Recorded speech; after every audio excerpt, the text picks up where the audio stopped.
नमस्कार, माहमाउली हिंदी समाचार में आपका स्वागत है और मैं हूं शेख इस्माइल। डीसीसीबी अध्यक्ष ने बीआरएस पार्टी से इस्तीफा दिया। आदिलाबाद डीसीसीबी के अध्यक्ष अड्डी भोजा रेड्डी ने बीआरएस पार्टी की सक्रिय सदस्यता से अपना इस्तीफा की घोषणा की।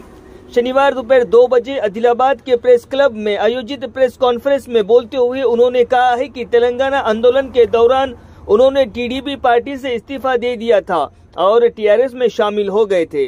उन्होंने वर्तमान बीआरएस पार्टी में उन्हें पद देकर राजनीतिक जीवन देने के लिए पार्टी के नेताओं का नाम लेकर धन्यवाद दिया।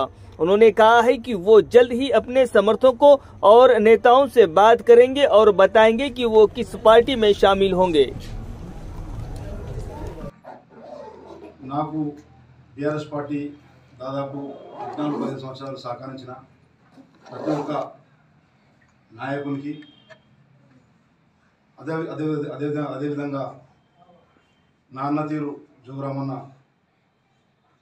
మాజీ శాసనసభ్యులు మాజీ మంత్రులకు అందరికీ పేరు పేరున ధన్యవాదాలు తెలుపుతా ఉన్నాను। ఈరోజు बीआरएस పార్టీకి క్రియాశీల సభ్యత్వాన్ని రాజీనామా చేసి ఉద్యమం కోసం రావడం ప్రజా తీర్పు మొన్న చూసుకోవడం జరిగింది।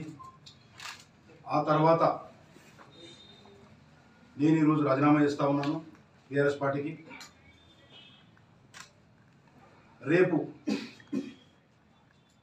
నాతో 40 సంవత్సరాల నుంచి పనిచేసిన దాదాపు 83 నుంచి ఇప్పటి వరకు నాతో పనిచేసిన ప్రతి నాయకునికి, ప్రతి కార్యకర్తకు, ప్రతి ఎంపీటీసీకి, ప్రతి సర్పంచ్కి, ప్రతి కౌన్సిలర్కు, అదేవిధంగా ఈరోజు నాతోని నా వెంట నువ్వు ఎక్కడ ఉన్నా నీ వెంట ఉంటాం అని చెప్తున్న బోధ్ నియోజకవర్గ నుండి వచ్చేసి నాయకులకు, అదేవిధంగా ఆదిలాబాద్ నియోజకవర్గ నాయకులకు అందరికీ కూడా నేను ఆహ్వానం పలుకుతా ఉన్నాను నా వెంబడి రావాలని చెప్పి। ఈరోజు కేవలం నా యొక్క రాజీనామానే పార్టీకి ముఖ్యం।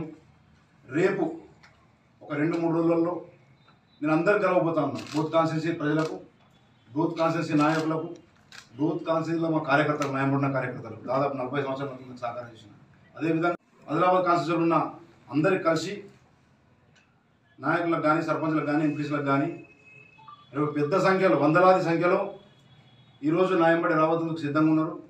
ఈ 4 రోజులలో వందలాది మంది ఫోన్ చేయడం జరిగింది, అన్నా నువ్వు రాజీనామా అయ్యు, నీ వెంబడి మేమున్నాం, ఎప్పుడు నీ వెంట ఉంటాం, నువ్వు 15 గంటలు ఎప్పుడు పని చేసుకుంటుంటావు అని చెప్పి నాకు ఫోన్ చేసి నాకు ధైర్యం ఇవ్వడం జరిగింది। కాబట్టి వాళ్ళందరితో చర్చించి ఒక 3-4 రోజుల్లో మళ్ళీ ఒక 3-4 రోజులు ప్రెస్ ద్వారానే వాళ్ళ నిర్ణయం ప్రకారం అది ఏ దారి పట్టమంటారో ఆ దారిలో, ఆ బాటలో వాళ్ళెంబడే నేను పోతా అని చెప్పి ఈ సందర్భంగా పాత్రికేయ మిత్రులందరికీ నేను తెలియజేస్తాను।